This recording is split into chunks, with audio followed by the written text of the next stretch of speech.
I'm Adrienne Arsenault in Whitehorse. Canada's vast, beautiful north is on the front lines of climate change. People here are living it, adapting to it, coming up with solutions as world leaders meet in Glasgow to come up with a global fix.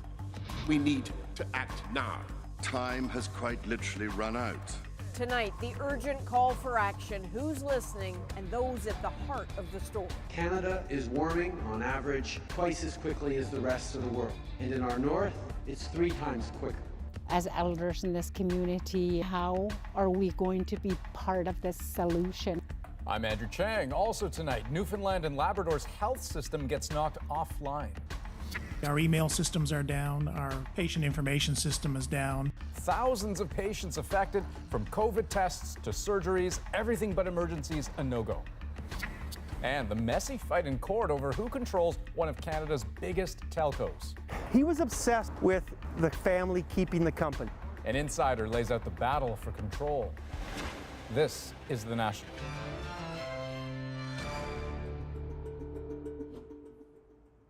The people of the north who live in places like this in the Yukon are not the world's heavy emitters, but they're paying a heavy price. All across the north, temperatures are rising 3 times faster than the rest of the world. That is why tonight and tomorrow we've brought The National to the north, part of our commitment to cover our changing planet and the stories of the people living right here at ground zero, half a world away. At COP26 in Glasgow, leaders are at least agreeing on one thing, that time is running out. But that's already clear in the Yukon's rapidly thawing permafrost, in BC's heat waves this summer that killed 600 people, in the wildfires that burned Lytton right off the map, in the drought-withered fields of the prairies cattle herds sold and slaughtered before they wasted away. Those worrying messages now spoken daily in fire and wind and water. But as Chris Brown shows us in Glasgow, the trouble isn't exactly urgency, it's unity. The UN Climate Summit is something like a giant exercise in peer pressure, with world leaders supposedly egged on by each other to go further and faster at cutting greenhouse gas emissions. Joe Biden insisted the U.S., which has poured more pollutants into the air than anyone else, will hit net zero emissions by the 2050 target. We'll demonstrate to the world the United States is not only back at the table, but hopefully leading by the power of our example. But no amount of cajoling, it seemed, would push India's Narendra Modi to move faster. Bharat net zero ka laksh. He said it will take till 2070 to hit net zero. The UN Secretary General warned of the implications of moving too slow. Our addiction to fossil fuels is pushing humanity to the brink. But the leaders of 2 of the world's biggest polluters aren't even here. We met the Prime Minister of the Bahamas, and he told us that's a key regret. But can there really be a solution to this problem without China being at the table? I don't think so. I think they have to be at the table. I think Russia have to be at the table. I think this is a problem that has to be dealt with by all of us together. Outside the conference, climate activists were so far unimpressed. This COP26 is so far just like the previous COPs, and that has led us nowhere. There was also a Scottish-themed protest for the leaders being all talk. This is the world leaders pumping hot air in the atmosphere. This is what we are thinking that is going to happen in the coming days if something different is not in our way. Tonight, Britain's royal family welcomed delegates at a reception as the Queen, who was advised by her doctors to rest, sent words of encouragement by video. But history has shown that when nations come together in common cause, there is always room for hope. Tonight, world leaders announced their first major deal of COP26, an agreement to halt deforestation by 2030, which is one of the major reasons for increased greenhouse gases in the atmosphere. Chris Brown, CBC News, Glasgow. That gulf between talk and action has long been a problem at these conferences. That includes Canada. When Justin Trudeau delivered his promises, as David Cochrane explains, attention was on substance. Justin Trudeau arrives here as both a climate champion and a contradiction. He imposed a carbon price and is committed to a carbon-neutral economy. but he also bought a pipeline. The science is clear. We must do more and faster. So that's the pledge and the call I bring to this historic meeting. Trudeau's answer to his own call is to make good on an election promise. We'll cap oil and gas sector emissions today and ensure they decrease tomorrow at a pace and scale needed to reach net zero by 2050. That's no small task for a major oil and gas producing country. No small task, but a big disappointment to some. The biggest challenge we have is oil and gas production. Unfortunately, the solution he came up with focused on emissions and not production. Without production cuts, even if extraction is made greener, oil and gas would just be burned elsewhere. The other disappointment, nothing new. At a conference focused on raising ambitions, Trudeau repeated existing measures. Our emissions today are the same pretty much as they were in 2005.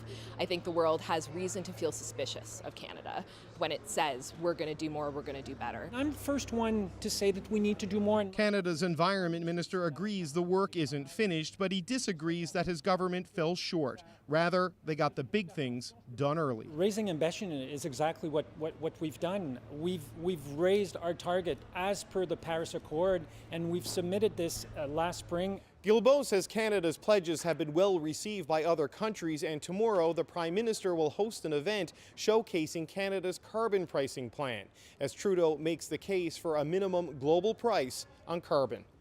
David Cochrane, CBC News, Glasgow.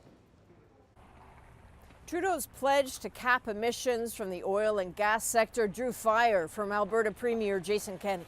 I don't know why they would make an announcement like this without consulting with the province that actually owns the overwhelming majority of Canada's oil and gas reserves. If he cares about the economy and jobs, as he claimed to in this recent election, then he will work with us to ensure a future for Canada's largest industry.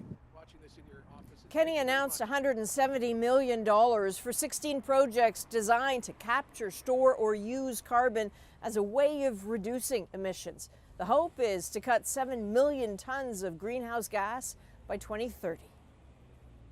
The scorching heat dome in British Columbia this past summer is just one of the extreme weather events experts say we can expect to see much more frequently. And today, a stark picture of deaths caused by that event. New figures from the BC coroner say between June 18th and August 12th, the deaths of close to 600 people were related to the heat. Even more staggering, 231 people died on a single day, June 29th, nearly 10 people every hour. Here in the north, the effects of a changing planet are no secret. Extreme weather has reshaped life in many northern communities. Earlier this spring, our CBC News team visited Fort Simpson in the Northwest Territories as near historic flooding ravaged houses. Now, 6 months later, the cleanup continues, and so does the preparation for the next time. Here's Juanita Taylor. Just go inside and have a look. Derek Erasmus's family home was devastated in May when the Mackenzie River flooded Fort Simpson. Unsalvageable, last week it was demolished. It was a little bit emotional, you know. We started our family in there. Dozens more homes were damaged in the floods, 9 of them so badly they were slated for demolition like the Erasmuses. The territorial government gave those residents 2 choices for help: stay or move to higher ground and get a prefabricated new house. We decided to leave the property just because we really don't want to ever have to go through anything like this again. It has been stressful. Water and ice damaged Alison DePelham's home beyond repair. She's decided to stay on her property. Now the ground will be raised for her new house. As long as my house is 4 feet higher than the original, and I'd had a basement, now I won't have a basement, the house will be better protected against future floods. Community members fear the changing climate means Fort Simpson could see more floods. We're surrounded by boreal forest, we've got huge rivers, and when we see impacts like what we saw this spring, we're faced with almost annihilating our community. The mayor of Fort Simpson says the territorial government needs to be more prepared. I think that the territorial government was caught very flat-footed after this flood, and they're definitely going to have to look at a better disaster relief program. You can just see all the changes here, and it's right in front of you. So it's a serious issue, and I think Canada has to wake up and be more aggressive about what we're doing about it. While the rebuild continues, people in Fort Simpson are already thinking about next spring. Juanita Taylor, CBC News, Yellowknife. As communities here in the north clearly feel the burden from the effects of climate change, they are dedicating themselves to finding ways to adapt and do better for all.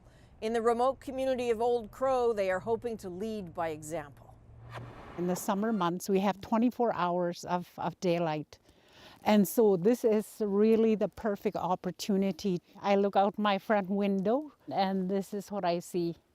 The solar project right on our berry patch.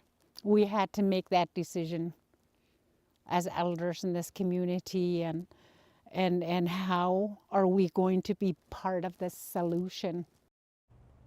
So a little later, I'll take you to Old Crow, where I heard from members of the Vuntut Gwitchin First Nation about how the land they rely on is changing and what they are doing to protect it. Okay, Adrienne, looking forward to it. Well, now let's get you to the other news of the day. In Newfoundland and Labrador tonight, thousands of people are facing canceled hospital appointments, even surgeries. The province's healthcare system is down after an apparent cyber attack. Chris O'Neill-Yates takes us through the fallout. Most days you'd be lucky to get a parking spot at the largest hospital in the province. Now it's emergencies only at the Health Sciences Centre and other hospitals in the region. Paul Vincent drove 350 kilometres only to find that his procedure had been cancelled. I've been diagnosed with something on my vocal cords, a growth on my vocal cords, so they want to do a biopsy of that. This woman's husband was supposed to have knee surgery. You have to be psyched up for this surgery, and you're going to be put under, and with what he's already after going through the last 6 months and now this on top of it. The entire province has been hit by an apparent cyber attack, but the eastern region, home to the most people and the most services, has suffered the biggest impact. Our email systems are down, our patient information system is down. We're not able to access diagnostic imaging or lab results. We may have been victims of a possible cyber attack. Sources tell CBC News the healthcare system has been hit by a ransomware attack, where hackers hold information or IT systems hostage until ransom is paid. Health Minister John Haggie says it's still being investigated. Oral questions. The opposition pushed for more details. Unfortunately, we didn't get an answer to understand the serious situation, if there has been a ransom request or not. Unfortunately, for a lot of organizations, it's not so much a question of if they're going to get attacked, it's more when they're going to get attacked. It doesn't take long for ransomware attackers to reveal themselves, says this expert. Usually after a few days, if they don't receive payment, these groups, when they do steal the data first, they'll usually boast about it and try to shame the victims into paying. That's little comfort to those concerned about getting appointments rebooked. I'd be lying if I said I wasn't a little bit concerned about it. But who do you be angry with? Okay, so Chris, any sense when this could be cleared up? Well, today, Andrew, here at the Health Sciences Centre, we had only emergencies. Again, tomorrow and probably in the days to come. Now, all of this has made a situation that was already backlogged even worse. And then we add to that the pandemic. It's not unusual in this province for people to wait a year to 2 years to get surgery or to see a specialist. So all of these cancellations will have an impact throughout the system, throughout the province for some time to come, Andrew. Okay, Chris O'Neill-Yates, thank you. You're welcome. Well, CBC News has obtained a previously unseen video of a 2016 police interview with confessed serial killer Bruce McArthur, the public's only first-hand look at an interaction between McArthur and Toronto police. Now, out of respect for those affected by McArthur's crimes, and because its contents have been previously reported, we're only showing a small portion of the entire 11-minute interview. Has anything like this ever happened before where things got out of hand? Not like that, no, not that quickly, or not, just like that. Okay. Things have never gotten violent? No. Okay. That's MacArthur being questioned by Toronto Police Sergeant Paul Gauthier in June of 2016 after a man said MacArthur had violently choked him. Gauthier released MacArthur, who went on to kill at least 2 of his 8 known victims. Gauthier also faced legal action over his handling of the case, but was later cleared of wrongdoing. CBC, along with other media outlets, argued for the release of that video. Well, 2 of the most powerful men in hockey face some tough questions today. NHL Commissioner Gary Bettman and head of the NHL Players Association, Donald Fehr. Both are pledging more accountability after player Kyle Beach said he was sexually assaulted by a coach. Here's Cameron McIntosh on how those promises were received. On the ice, business as usual at Winnipeg Jets practice. Off of it, players' union reps like Mark Scheifele looking for answers from NHLPA leadership. It'll be more listening for me, I'd say, than anything. Similar feelings around the league. I'm just hungry to kind of get to the bottom of what was known. NHLPA Executive Director Donald Fehr is the latest being called out for failing to act after Kyle Beach said he was sexually assaulted by former Chicago video coach Brad Aldrich. Last week, Chicago admitted they ignored the complaint to focus on their 2010 Stanley Cup run. Beach has since gone public. The one thing that I want to make sure that comes from this is change. I am sorry for what he has been through. Today, NHL Commissioner Gary Bettman said the league will review its harassment policies and set up a network to help people at all levels of hockey report abuse. If this horrible situation should serve any constructive purpose, it's to demonstrate that this will not be tolerated. This incident, like no other, is positioned the NHL to be leaders in this space. On Hockey Night in Canada, victims advocate Sheldon Kennedy called out the NHL, saying it needs a culture change. He didn't hear much about that today. A lot of times people don't feel safe enough. They don't feel confident to go for help. Over 25 years, Kennedy's Respect Group has trained 1.7 million amateur athletes and coaches. If the NHL wants help, he says, it can call him.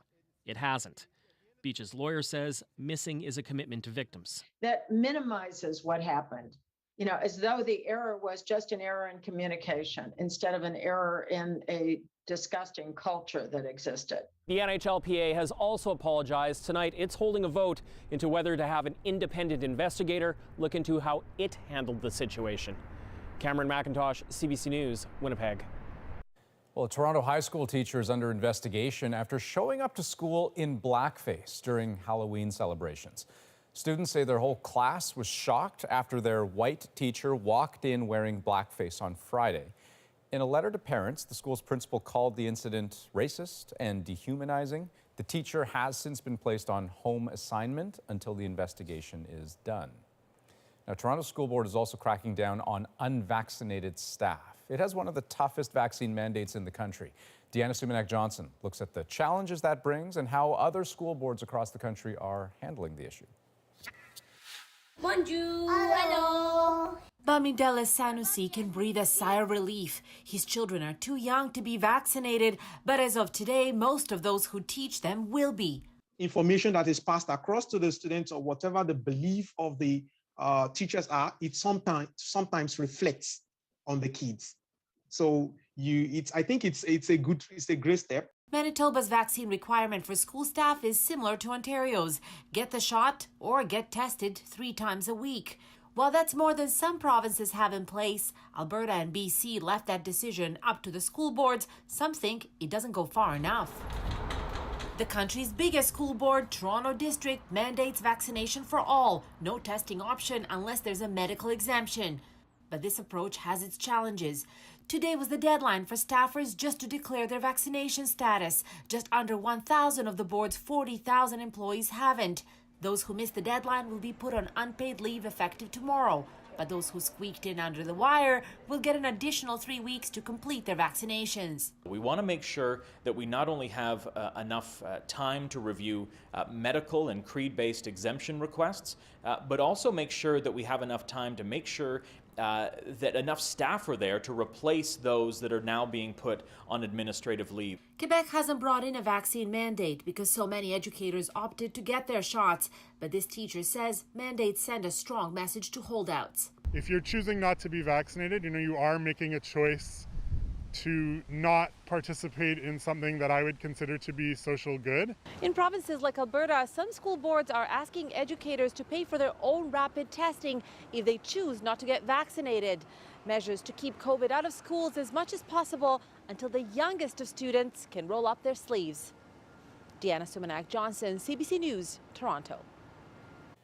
Well, the fight for power at the head of Rogers Communications landed in a BC court today, but how did it get so ugly?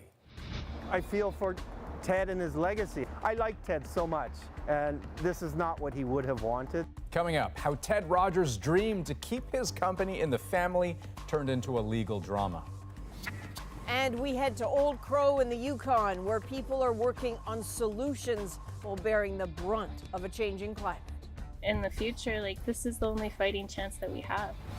But first, a new study underlines a different urgency. I think most anywhere that takes action to mitigate climate change can expect enormous benefits very, very rapidly. Why experts say tackling pollution can have immediate health benefits. We're back in 2.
We are back to you from Whitehorse, in a part of Canada where changes to the climate have been obvious for years.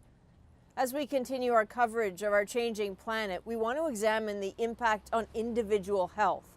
New research today suggests cutting carbon emissions right now could save many lives. And as Lauren Pelly explains, those health benefits could come sooner than you think. Curbing climate change can feel like a long-term problem with far-off solutions.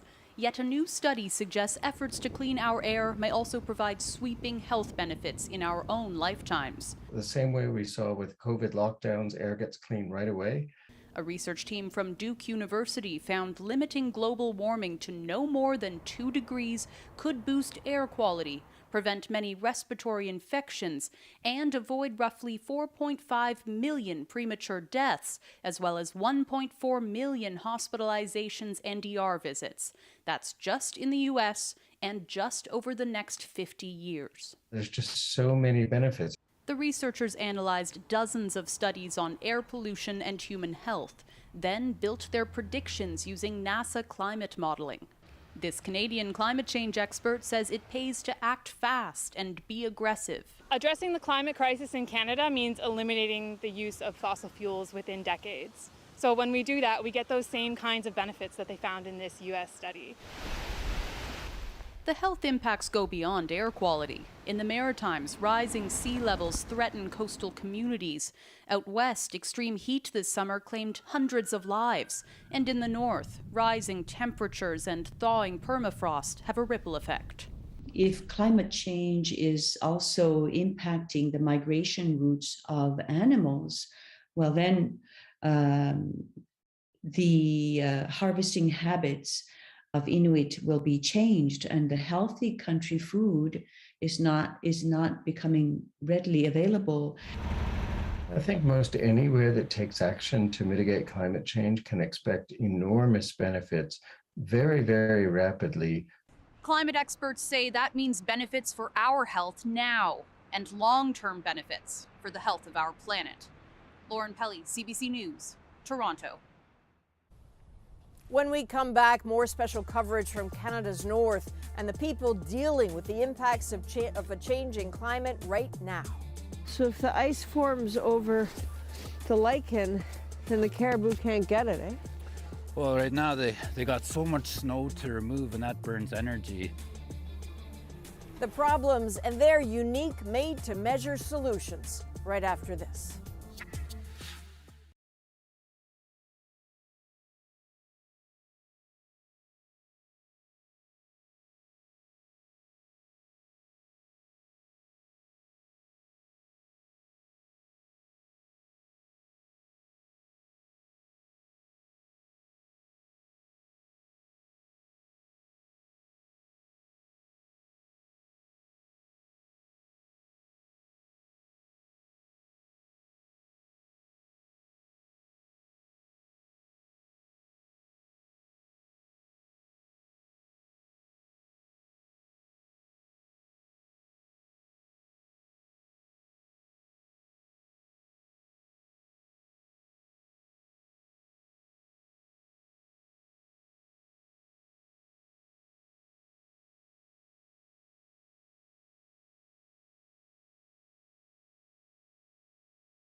Those who live in the isolated beauty of the Arctic are witnessing the effects of climate change on almost every aspect of their lives.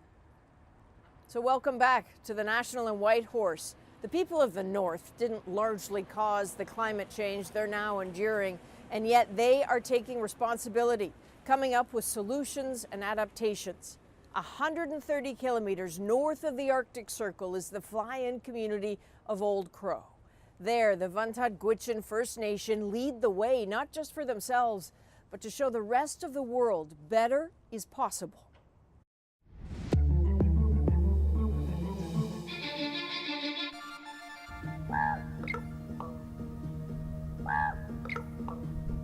The ravens of Old Crow see what's happening.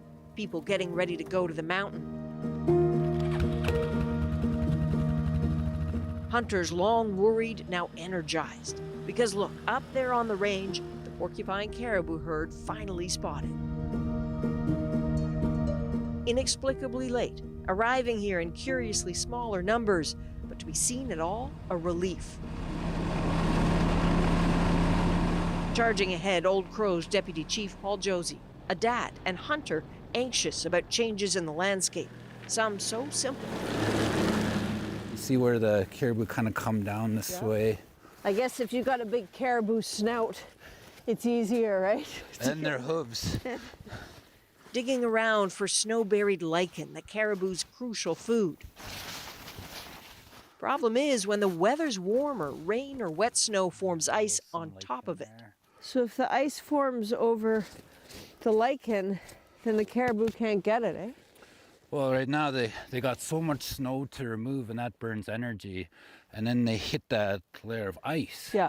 And then they got to break the ice just to get to the plants. So it's not worth it for them. It's harder because they're trying to conserve as much energy.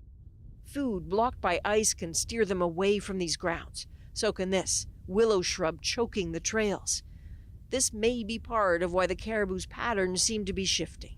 Climate change, a lot of water is coming down and it also dries up, but there's also a lot of growth because we have longer periods of warmth, and a lot of the soil's got a longer active layer, so the willow just grows rapid and grows thicker. It's taking up a lot of nutrients. Like, animals can get through it, but not easily, that they'll try to avoid it, and that changes their path. And the shrub is everywhere, crowding out berry patches. Some berry harvests were thin this year after a record-breaking hot, dry summer. The apparent effects from a shifting climate visible mountainside and in the exceptionally low riverbeds. The Chinook and chum salmon haven't returned in needed numbers. The warmer, wetter conditions leading to more permafrost thaw, drained lakes and slides, known as thaw slumps. This land is struggling, enough that Old Crow became among the first Indigenous communities to declare a climate emergency in 2019, which means anxiety for those who live here about food insecurity and what may be next. Lorraine Nitro, raised in Old Crow, an elder now, hanging on to traditions and a thought. Climate changes may not be entirely of this community's doing, but part of any solution is just outside her window, an ambitious solar project. What do they offer you here? They offer us clean energy. We've always been diesel reliant. We live in the Arctic, so in the summertime, in the summer months, we have 24 hours of daylight. And so this is really the perfect opportunity. This is in your front yard, right? These solar panels. This is not natural. This is not a natural part of the landscape. It took some getting used to. I look out my front window and this is what I see. The solar project right on our berry patch. We had to make that decision as elders in this community, and how are we going to be part of this solution? When they were turned on this past spring, and I felt a sense of pride. Is it any wonder? Because through a climate-conscious lens, there's an uncomfortable reality here. Like all off-grid northern communities, Old Crow relies on diesel, which is flown in several times a year. Fuel burned just to bring in more fuel. The emissions produced from using all that diesel equivalent to 500 transatlantic flights a year. The constant low hum, that's the community's soundtrack for nearly 5 decades. But when the solar panels turned on this summer, the generators turned off for the very first time. That will mean a savings of 189,000 liters of fuel over a year. Old Crow can go further, is gathering data on wind power to get through the dark winters. And even that annoying willow shrub happens to be an excellent biofuel. Determining how to harvest it is the next project.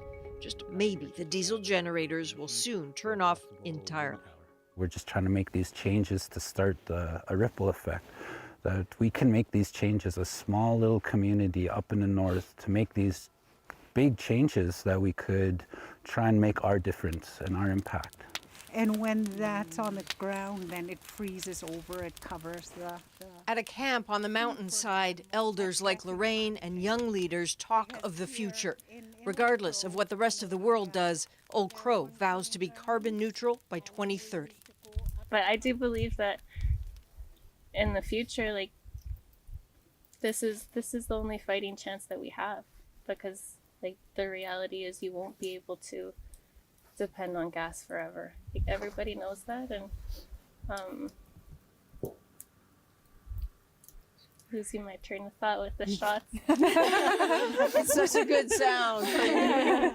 Faint pops of gunshots in the distance entirely change the mood. They know the hunters have succeeded. You know that we still practice our way of life, and the land is our teacher. Absolutely.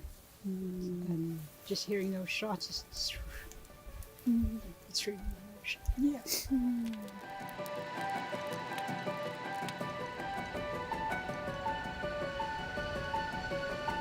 Those who hunt feeling responsible for making sure all of Old Crow eats this winter, knowing the herd may be here fleetingly. Whatever they gather, they share. Good news for the ravens, too. It's really fills my heart with joy. You know, I got 3 grandsons, and they like the taste of caribou and moose, and there's certainly going to be chow in tonight, that's for sure.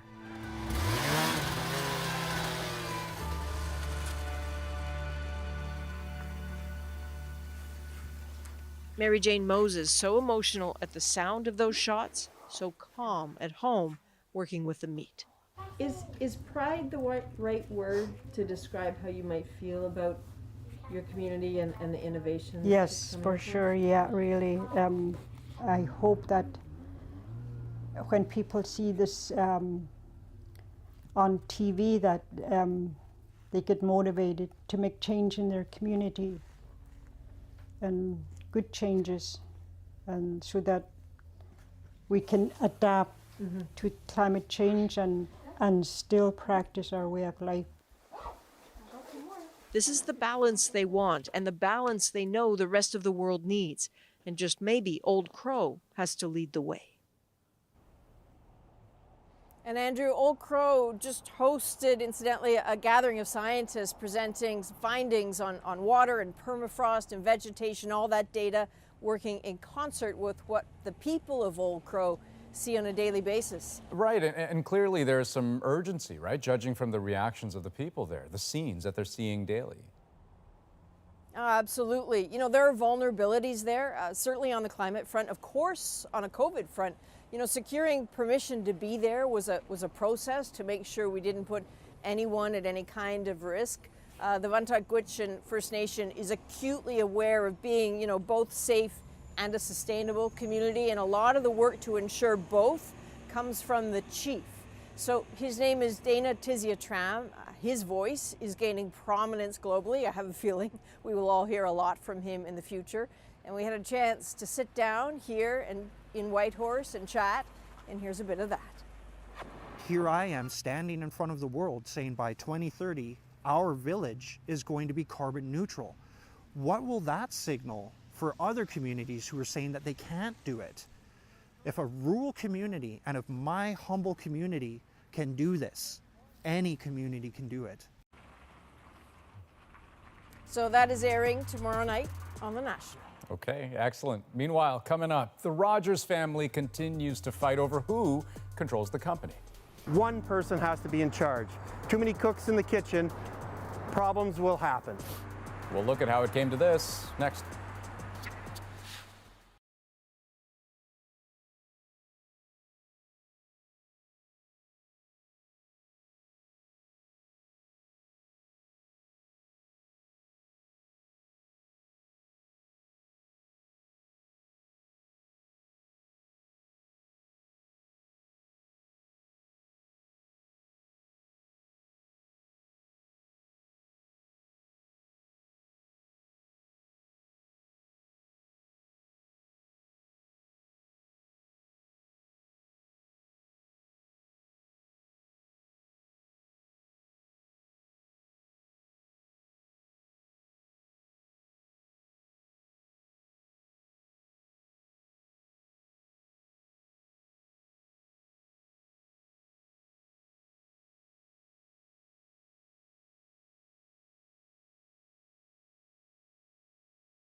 Welcome back. For weeks, Canada's ultra-powerful Rogers family has been locked in a messy public battle for control of their enormous media empire. Today, that contest landed in the Supreme Court of British Columbia. That's where the company is incorporated. So the court is being asked to rule on which of two competing boards has legitimate authority. The new hand-picked board led by the eldest son, Edward Rogers, or the board that was in place before his attempt to remove the company's CEO, which triggered all of this. That board is backed by Edward's mother and sisters. A ruling is expected on Friday. But as the battle for Rogers rages on, some Canadians may be wondering exactly how it came to all of this. Tonight, Jacqueline Hansen examines how the family's patriarch, Ted Rogers, structured the company and how his drive to keep it in the family may have accidentally sown the seeds of conflict. Well, that's the balcony of Ted's office. Spent a lot of hours up there. Robert Brell learned about Ted Rogers' succession plans from the man himself. He was obsessed with the family keeping the company. Brell co-authored Ted's autobiography. He says Ted's obsession with the future came from his father. His father was a genius who created the first plug-in radio. He created CFRB radio station. He died young. His mother lost the company. And she told Ted over and over as he was growing up, your job is to get the company back for us. And that's why keeping family control was so important to him. The way the company is set up allowed Ted to make sure his family was always in the driver's seat. Rogers shares are split into two, Class A and Class B. Class A shareholders can vote and essentially have a say in the direction the company goes. Class B shareholders can't vote, they just go along for the ride. Ted was the controlling shareholder of all Class A shares. When he died, he handed the keys to his family and close friends in something he created called the Rogers Control Trust. And to start, his son Edward would drive it. He said, for the book's purposes, I'll just make it clear, two things. One, I want the Rogers family to keep control as long as possible. Two, one person has to be in charge. Too many cooks in the kitchen, problems will happen. Well, problems happened anyway. But the company's dual share structure isn't unique to Rogers. In Canada, Bombardier, Canadian Tire, Shaw, even Shopify have two types of shares. So each company benefits from going public, while an exclusive group of investors gets the biggest say in decisions. David Beattie used to be against the dual share idea. One share, one vote, that's sort of a central tenet of our lives. But he changed his mind. Among the reasons, he looked at the performance of Canada's largest family-controlled companies, most of which have dual shares, and compared them to their non-family counterparts. They outperformed by about 50% a year. It's not trivial. It was a major differential. Why do you think that is? Pretty easy. They have a longer-term focus. We pay executives to get the next quarter right. Very clear focus on short-termism. Families don't have that pressure, and dual-class share controlled companies don't have that pressure, which is hugely important for them. Don't lose heart in family-controlled dual-class shares companies. We have a lot of happy families doing well for shareholders in this country. But dual-class shares are still a contentious issue. One of the things that happens with dual-class structures is that over time, what seemed to be a really good idea or was working very well might stop working. Catherine McCall with the Canadian Coalition for Good Governance says her members want companies to adopt a sunset clause. A sunset clause determines that the structure has to end at a certain point in time or upon the occurrence of a certain event, like the founder retires, or the recurrence, you have a recurring vote on the part of the subordinate shareholders about whether they want the structure to continue. So with a sunset, you can reintroduce the concept of accountability. If the controlling family is embroiled in drama, the other shareholders can vote to take their power away. At Rogers, that's not an option Ted left behind. Instead, the keys can be passed around, but they'll likely stay within the family. It's the control Ted intended, but not the publicity. I feel for Ted and his legacy. I like Ted so much, and this is not what he would have wanted. Jacqueline Hansen, CBC News, Toronto. Earlier, we mentioned the hundreds of deaths after BC's extreme heat last summer. One community knows the effects all too well and is eager to just get back to normal. What are we going to do if we don't rebuild and get on with it? We head back to Lytton, BC, months after a devastating fire.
Welcome back. As world leaders meet at the UN Climate Change Conference, Justin Trudeau used some of his time today to talk about what happened in BC this summer. In Canada, there was a town called Lytton. I say was because on June 30th, it burned to the ground.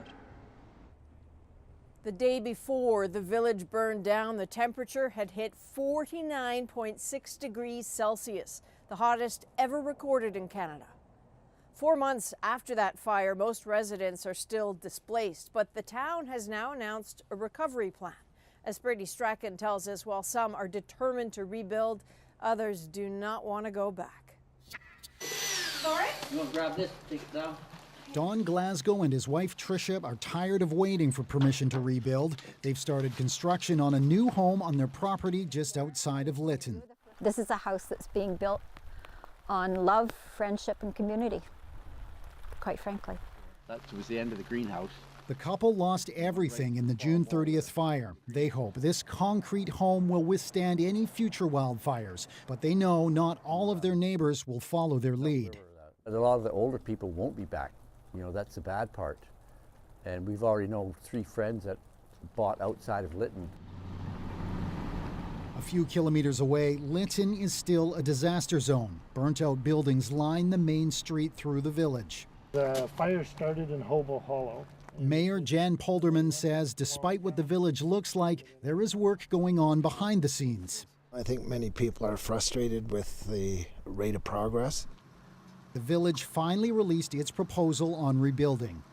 The draft recovery plan outlines 8 immediate needs, including emergency and temporary housing, financial aid, and critical infrastructure, such as sewage and clean water systems.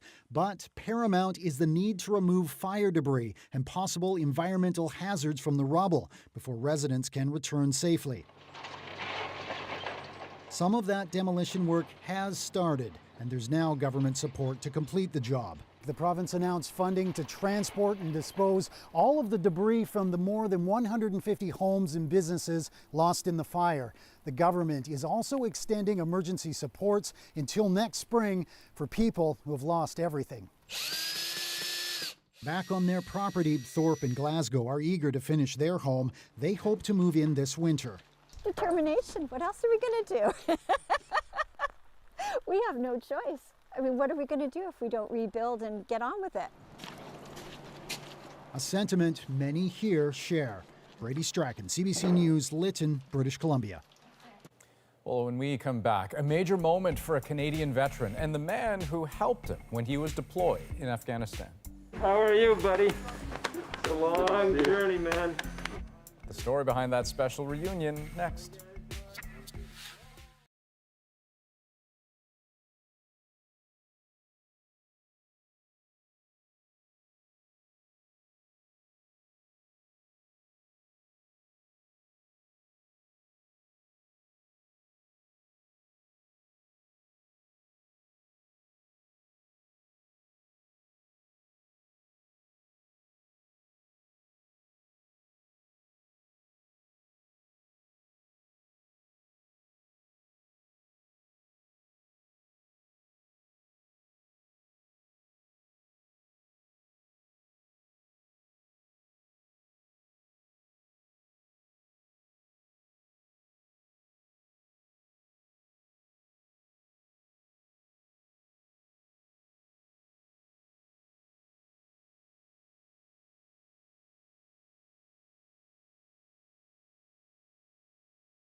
Retired Corporal Robin Rickard served 3 tours in Afghanistan, and for the last decade, he's been trying to bring the men who helped him there here. A few days ago, Robin and his translator and friend Abdul were reunited in Thunder Bay. That moment is our moment. We met in 2006 when I was over in Afghanistan. Whenever we had downtime, we'd kind of hang out. Life goes on from there, and you know, I had kids, Jamie had kids. Last time I saw him was on my 3rd tour. You know, caught up. I grabbed copies of his documents from him. It's been an ongoing process ever since. The work that we did in Afghanistan was impossible without the contributions of guys like Jamie. And how are you, buddy? It's a long journey, man. I'm really excited of meeting my friends after 15 or 16 years. We were struggling for years. Him especially, and he was pushing the government to just make it happen. And I'm really happy that finally I made it to live along with him, and that's really nice. It was really an unforgettable moment. And it's such a relief to see him safe. He's had a really hard time. He was assigned in the early 2000s as the interpreter for Captain Nicola Goddard, who was a Canadian female combat soldier killed. He was in the vehicle when the RPG hit. He has been through a lot. Yeah, what a difficult journey. And Robin's keen to point out that a big part of Abdul's success is that he speaks English, but that not everyone in Afghanistan has that ability. So a reminder to advocate for those in need. And Adrienne, you're still in Whitehorse tomorrow, right? Indeed. We will be back here with more tomorrow night. That is a national for November the 1st. Good night. Good night.